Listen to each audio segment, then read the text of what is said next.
Welcome back to the Sunday No Huddle. Andy Olson joined by Robert Rosenthal from IlliniBoard.com as usual. And Robert, there were points during Saturday's game where it felt like we're going to have a very different conversation today. But that fourth quarter happens and Illinois falls to Wisconsin. Let's first start with, I think, the play that almost set everything off, which is the targeting call on Johnny Newton. From your perspective, did you see things go differently from that point from the Illini losing their best player? Oh, 100%. I mean, part of it obviously is the wind. Points were only scored in the south end zone. Teams were just trying to survive the quarter when they had to go into the wind and were really throwing the ball and moving the ball when they had the wind at their backs. But yes, you take out the player who's playing the best of any player on the field, who forces a fumble on that play. That's going to alter a game significantly, and it did. Yeah. What do you make of Brett Bielema's response post-game, which was saying that he got zero explanation from the refs in this one? Almost really came out, I think, as the most frustrated that I've seen him with the officiating in this one. Not to say that, you know, it was the wrong call. Everyone's going to have their own opinion of what happened. This just kind of seems what targeting is. But specifically, what do you make of Bielema's comments? I feel like we are so conditioned to understand targeting now that we almost don't understand it. What I mean by that is, say you go back 15 years and just tell somebody, okay, there's going to be a scenario where you come unblocked, you tackle the quarterback, you force a fumble, but that's a bad play in the game because of where the angle of a certain helmet hits and the shove and whether the shove was too harsh. I mean, on the field it was called roughing the passer. So just the thought of coming unblocked and tackling the quarterback can be roughing the passer. Just that alone is mind-boggling without this understanding that, oh, well, they're trying to protect and this and that. So just even understanding the rule is difficult, which leads me to answer your question of, you know, what is Coach Bielema thinking? He wants an explanation, and he can't get an explanation during the game, and has to be maddening. He watches his guy make a play, doesn't understand what the call is, and won't get told why his best player was kicked out of the game. It's a crazy situation. I understand it. I understand. Look, Illinois fans remember 4 years ago playing Iowa, Brandon Peters knocked out of a game, wasn't even a penalty called. You know, Illinois fans we've spent a lot of times asking for those calls, asking for, hey, that's targeting of the quarterback. But to see it not applied there, to see it applied here, to see it change this game, it's a crazy situation. There were some good in that game. For me, Luke Altmaier, I think, had his best game as Illinois quarterback. You look at the stats, maybe it doesn't look like that, only 100 yards passing in this one, but I felt like he played a safe game in the pocket, and most importantly, that decision-making that we've seen questioned at points during this season seemed to be really shored up as he scrambled at moments and ended up picking up 100 yards rushing in this one as well. Yeah, I think, again, I go back to the wind. That if you look at the score sheet, you look at who had the wind, who had it back, who was going into the wind. 46 points scored in this game. Of those, 39, I guess, were scored with the wind at your back, and the only 7 scored the other way was the Illinois touchdown into the wind in the second quarter. Mm-hmm. So in that sense, you kind of look at the offensive stats as to how did those offenses do when they could throw the ball in those 2 quarters. And that's the difference in the game, right? That was 18 points from Wisconsin in that quarter. But, you know, when Luke Altmaier did have the wind at his back, he was throwing well. So I don't really look too much at the only 100 yards passing. You know, this was a very, very solid game from the quarterback. That wasn't the issue. The issue was Illinois had the wind in the first and third, put up that, 21-7 lead, and then the job is once Wisconsin has the wind, you hold them off, and there was none of that, again, with Johnny Newton no longer on the field.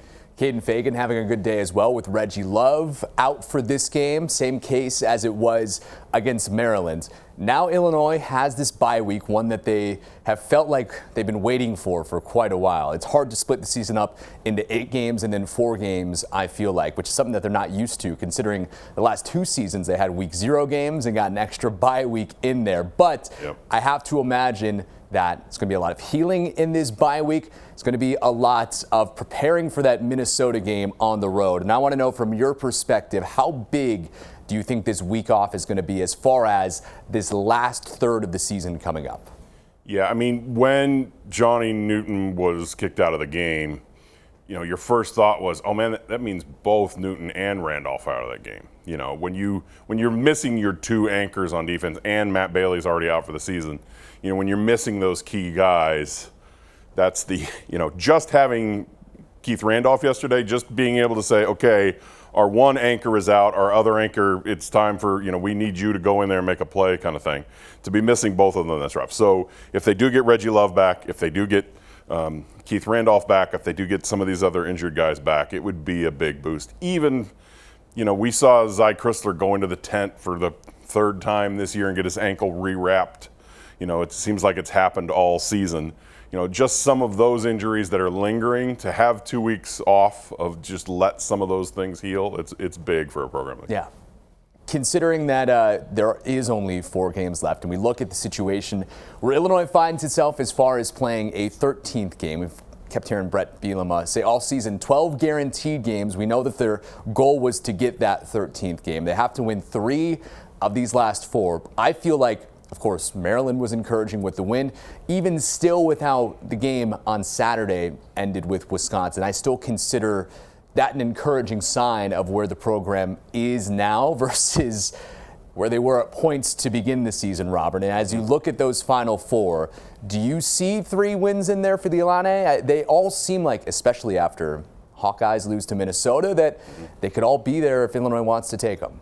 Yeah, I mean, you start with Northwestern and Indiana, both at home. Both are teams that are going to go 3-9, 4-8, those type of teams. You have to win those 2 at home, especially after you've lost these last few games at home. So those have to be wins. And then you're basically looking at Minnesota and Iowa, and you have to win one of those 2 if you want to get that 6th win and a bowl game. So, 2 massive road games. Kind of feels like November of 2021. Where they went to Minnesota and they had Iowa, and it was the same kind of setup. Northwestern coming to Champaign for the finale. Kind of feels like that. This time you've got to win 3 of 4, and it's not going to be easy. This is not a team that's really going to blow anybody out, but they're going to play that close game, and they made the close play at the end of the Maryland game for the win, and Wisconsin really made the plays yesterday, and that made the difference. We'll finish with an abstract thought, which is now that we're 8 of 12 through the season, where do you think this team has gotten better the most? Because like I said, they've made big improvements from, I feel like, the team that we saw at the beginning of the season. From your perspective, what area do you think has gotten the most better and has needed to get the most better through 8 games? In my mind, it is 100% field position. That's what really was costing Illinois in September. The Purdue game was that classic example. The Nebraska game, we talked about that 3 weeks ago. All the things that happened in the Nebraska game to give Nebraska the ball at like the 23-yard line. They threw an interception. They had a fumble. They, had a punt partially blocked that went 10 yards. They had a kickoff they let bounce and recovered. Everything you can do to say, oh, here, now you only got 20 yards to go to score. They did it in that game, and that was costing them. In these last 2 games, they've been winning that field position battle, including yesterday. And they were forcing those last 2 Wisconsin scoring drives. They went, 80 yards and 83 yards, something like that. So they did what they needed to do to force them into deep fields, and Wisconsin came up with a 14-play drive to win the game. And so, those are the type of things that were missing. That's how they were getting so far behind against Purdue. The mistakes, the penalties, everything was just killing them. They've fixed some of that. The penalties were still poor yesterday.